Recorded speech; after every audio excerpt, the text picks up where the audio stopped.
अस्सलामुअलैकुम, मैं हूँ मायरा बट और आज की वीडियो में मैं बात करूँगी Indian defence weapon export system के हवाले से। जब इंडिया ने अपने वेपन्स को एक्सपोर्ट करने का सिलसिला शुरू किया था तो सबसे पहले उन्होंने दो मुल्कों को अपने वेपन्स एक्सपोर्ट किए थे, जिनमें नेपाल और ओमान शामिल हैं। इस तरह से इंडिया उन मुल्कों की फहरिस्त में शामिल हो गया था जो दूसरे ममालिक को अपने वेपन्स एक्सपोर्ट करता है। आगाज़ में जब इंडिया ने अपने राइफ़ल्स एक्सपोर्ट किए थे इन दो मुल्कों को, तो नेपाल के जो सोल्जर्स थे उन्होंने बहुत कंप्लेन की थी और उनकी कंप्लेन ये थी कि जो इंडियन राइफ़ल्स हैं वो जब उनको चलाते हैं तो वो चलते चलते रुक जाते हैं। दूसरी कंप्लेन ये थी कि राइफ़ल्स बहुत ज़्यादा गर्म हो जाते हैं, जिसकी वजह से सोल्जर्स को बहुत ज़्यादा वेट करना पड़ता है उन राइफ़ल्स के नॉर्मल होने का। जब ये कंप्लेन उन्होंने इंडियन मिलिट्री से की तो इंडियन मिलिट्री ने इन तमाम तर इल्ज़ामात को खारिज कर दिया और उन्होंने ये कहा कि हम इन्हीं राइफ़ल्स को बहुत अरसे से चला रहे हैं, लेकिन हमारे सोल्जर्स को कभी कोई कंप्लेन नहीं हुई। तो इन तमाम तर चीज़ों के बाद इंडिया ने अपने राइफ़ल्स जो थे, जो वो नेपाल में और ओमान में एक्सपोर्ट कर रहा था, उनको रोक दिया गया। इस तरह से जो इंडिया का वेपन एक्सपोर्ट सिस्टम का आगाज़ था वो बहुत ज़्यादा अच्छा तो नहीं हुआ था, लेकिन अगर अब देखा जाए तो करंट सिचुएशन ऐसी है कि इंडिया ने अपना एक इमेज बदल कर रख दिया है और अब इंडिया दुनिया के 22 ममालिक, जिनमें यूके, यूएस और रशिया जैसी बड़ी कंट्रीज शामिल हैं, इन्हें अपने वेपन्स एक्सपोर्ट कर रहा है।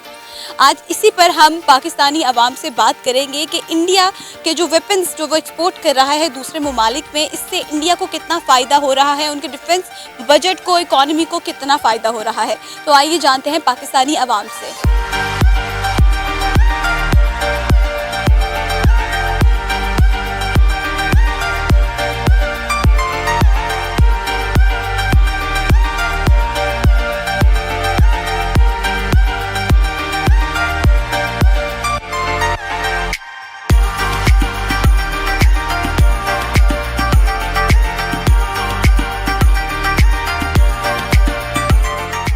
इस वक्त इंडिया दुनिया भर की 22 ममालिक को अपने वेपन्स एक्सपोर्ट कर रहा है। इससे आपको क्या लगता है कि इंडियन आर्मी कितनी स्ट्रॉन्ग हो रही है, उनका डिफेंस बजट कितना स्ट्रॉन्ग हो रहा है और इससे उनकी इकॉनमी पर कितना फ़ायदा हो रहा है? देखें, एक चीज़ जो फर्स्टली चीज़ ये होती है कि हर मुल्क अपनी कोई ना कोई प्रोडक्ट बनाता है, उसको सेल करता है, उससे फिर उनके मुल्क के अंदर पैसा आता है जिसके ऊपर वो अपने लोगों पे इन्वेस्ट करते हैं। और उसका क्या नाम है, अगर तो वो 22 ममालिक को सेल कर रहा है तो इस हिसाब से तो उन्होंने काफ़ी अच्छी मार्केट कैप्चर की हुई है और अपने लोगों के लिए वो अच्छा एक बजट जनरेट कर रही है।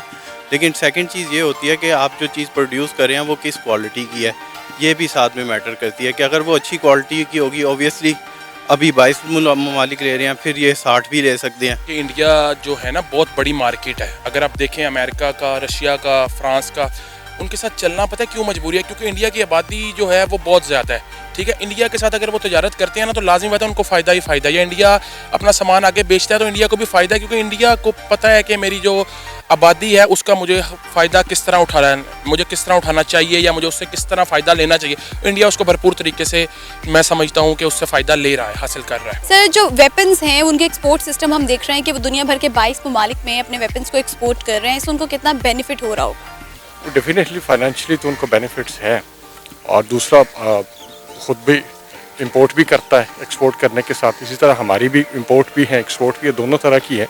So this is an industry. तो अमेरिका को अगर देखें तो सबसे ज़्यादा उसकी एक्सपोर्ट्स जो है वो रेवेन्यू इसी में है उसका। सो इसीलिए डेफिनेटली उसके लिए बेनिफिशियल तो होगा।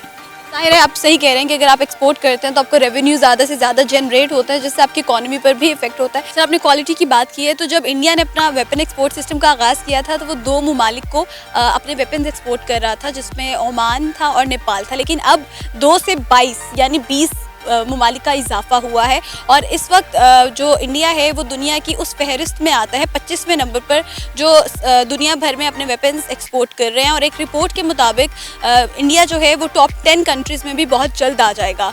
तो यानी कोई तो बात है क्वालिटी और क्वांटिटी दोनों में ही कि वो इंडिया से लोग, जो कंट्रीज़ हैं, वो वेपन्स ख़रीद रहे हैं। बिल्कुल ऐसा ही पॉइंट है, लेकिन अगर आप इसका पिक्चर का सेकंड पार्ट ये देखें कि इंडिया सबसे बड़ा एक्सपोर्टर भी है पूरी दुनिया में, इंपोर्टर भी है, इंपोर्टर भी है एक्सपोर्ट करने का।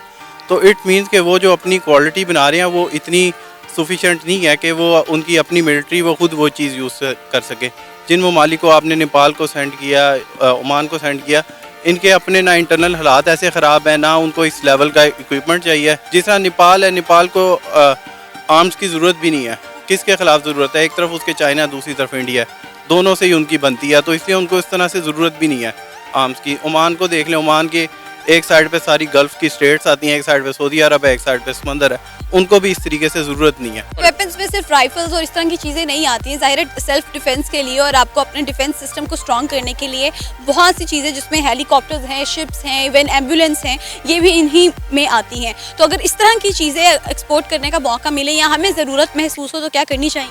देखिए बिल्कुल करनी चाहिए, लेकिन उस बुनियाद पे करनी चाहिए कि अगर आपके ऊपर कल को फिर किसी भी ब्लेम गेम नहीं होगा।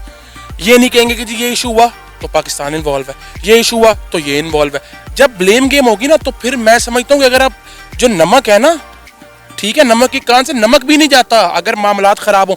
प्यार की जबान में तो लोग जान देने को तैयार हो जाते हैं, लेकिन जब आप लड़ाई की, जंग की जबान में आएंगे तो वेपन तो दूर की बात है। मैं कहता हूँ यहाँ से खाने की चीजें एक दूसरे को इम्पोर्ट एक्सपोर्ट नहीं हो सकती। What about Pakistan? ट्रेड का सिलसिला हम सब कहते हैं कि ये भारत के साथ शुरू होना चाहिए, इससे दोनों मुल्कों को बड़ा फ़ायदा होगा क्योंकि हम दोनों हमसाया मुल्क हैं और आपस में अगर ट्रेड कर लें तो ना सिर्फ पाकिस्तान को, इंडिया को भी फ़ायदा है। लेकिन जब सिर्फ वेपन्स की बात होती है तो लोग एकदम कहते हैं कि नहीं, वो हमारे दुश्मन हैं, हम उनसे वेपन्स क्यों लें, फिर हम उनसे कपास क्यों ले रहे हैं, फिर हम उनसे दूसरी फील्ड्स में ट्रेड क्यों कर रहे हैं?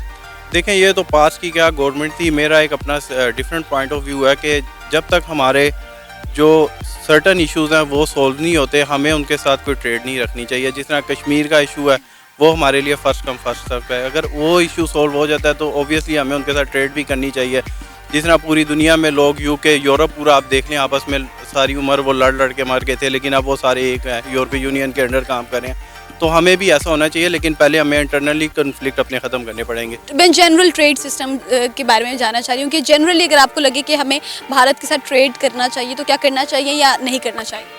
अगेन, अगर म्यूचुअल दोनों वो बेनिफिशियल हो तो फिर ज़रूर करना चाहिए कि हमें उससे क्या फ़ायदा है, ये हम उससे क्या अचीव कर सकते हैं। सिर्फ एक साइड को फ़ायदा देने के लिए वो एक बेहतर स्ट्रेटेजी नहीं होगी। इंडिया, हमने हमेशा देखा है प्लानिंग के तहत चलता है, वो जिस भी फील्ड में है वो प्लान करके चलता है कि हमें अगले 2 सालों में कहाँ पहुँचना है। 2016 में जो उनका एक्सपोर्ट सिस्टम था वेपन्स का, वो ऑलमोस्ट 33 करोड़ डॉलर्स का था और उन्होंने ये फैसला किया था कि मज़ीद 2-3 सालों में इसको हम डबल करेंगे। आपको लगता है ये प्लान के तहत चलना, इस वजह से उनकी कंट्री जो है वो तरक्की की तरफ जा रही है?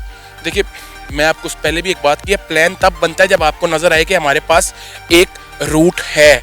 उनके पास एक रूट है, उनकी आवाम बहुत ज्यादा है। अगर कुछ भी करेंगे ना, कुछ भी करेंगे, उनकी आबादी इतनी ज्यादा है कि उनका कोई भी चीज है वो बिकनी ही बिकनी है, उनको बेनिफिट होना ही होना है। इस वजह से वो अपने आवाम का फायदा उठाते हैं। एक रोड मैप बना हुआ है उनका। आप जीटी रोड से जाए ना फैसलाबाद तो आपको अलग टाइम लगेगा, मोटरवे से जाए तो आपको अलग। उनको एक रोड मिला हुआ है as a clear and cut road, तो वो क्लियर एंड कट रोड से जाके उनको ज्यादा बेनिफिट्स हैं और उसका वो भरपूर तरीके से फायदा उठा रहे हैं। सर, आपने इंपोर्ट सिस्टम की बात की, यकीनन इस वक्त जो रिपोर्ट्स पर भी है वो यही है कि इंडिया एक्सपोर्ट से ज़्यादा इंपोर्ट कर रहा है वेपन्स को, लेकिन उसी रिपोर्ट के मुताबिक इंडिया ने एक प्लान जो किया है अपने वेपन्स को लेकर, वो प्लानिंग के तहत बहुत जल्द इंडिया इंपोर्ट से एक्सपोर्ट में जो है वो ज़्यादा जाना चाहेगा। तो यानी आपको लगता है जो एक प्लानिंग के तहत इंडिया चल रहा है वो प्लानिंग बहुत अच्छी जा रही है? बिल्कुल, नो डाउट। अगर देखा जाए तो प्लानिंग के लिहाज से तो अच्छा है। हर मुल्क यही सोचता है कि वो अपने जो बाहर से खर्चे हैं वो कम करे और अपने खुद सेल्फ सफिशिएंट इतना हो कि वो अपने तौर पे ही लोकली चीज़ ऐसी प्रोड्यूस करे कि वो खुद यूज़ करे। 2016 की बात की जाए तो 2016 में इंडिया के ये प्लान, उस वक्त वो ऑलमोस्ट 33 करोड़ डॉलर अपना वेपन एक्सपोर्ट कर रहे थे और उनका प्लान ये था कि मज़ीद 2 सालों में इसको हम डबल करेंगे। आपको लगता है कि अगर एक मुल्क प्लानिंग के तहत चले तो वो ज़्यादा सक्सेसफुल हो सकता है किसी भी फील्ड में? सो डेफिनेटली जो भी कोई प्लानिंग करता है, लॉन्ग स्ट्रेटजी उसकी होती है। एक लोकली है, एक इंटरनेशनली वो कर रहा होता है। तो उसी तरह जो उस प्लानिंग को उस पर अमल दरामद करता है उस अल्टीमेट सक्सीड करता है। सो उस पर किसी में भी आप हार्ड वर्किंग करें, आपकी डिटर्मिनेशन हो, तो you achieve the target. So they have set the target, might be they are achieving. इस वक्त इंडिया का शुमार उन 25 ममालिक में होता है जो दूसरे मुल्कों को अपने वेपन्स एक्सपोर्ट कर रहे हैं और एक रिपोर्ट के मुताबिक बहुत जल्द इंडिया का शुमार टॉप 10 कंट्रीज़ में भी होगा। इस वक्त यकीनन इंडिया इंपोर्ट ज़्यादा कर रहा है और एक्सपोर्ट कम है, लेकिन जिस तरह से इंडिया इन्वेस्ट कर रहा है अपनी मिलिट्री पर और जिस तरह से वो एक्सपोर्ट कर रहा है अपने वेपन्स को, तो एक रिपोर्ट के मुताबिक इंडिया का इंपोर्ट कम और एक्सपोर्ट होने के चांसेस इन फ्यूचर ज़्यादा हैं। आज इसी हवाले से हमने पाकिस्तानी अवाम से सवाल किए कि उनका क्या कहना है जो इंडिया अपने वेपन्स एक्सपोर्ट कर रहा है, क्या पाकिस्तान को भी उनसे वेपन्स एक्सपोर्ट करने चाहिए या नहीं। इस हवाले से पाकिस्तानियों ने मुख्तलिफ राय का इजहार किया है। आप इस हवाले से क्या राय रखते हैं, हमें कमेंट्स के ज़रिए ज़रूर बताइएगा और हमारे चैनल को कीजिएगा सब्सक्राइब। अपना रखिएगा बहुत सारा ख्याल। Take care. अल्लाह हाफिज़।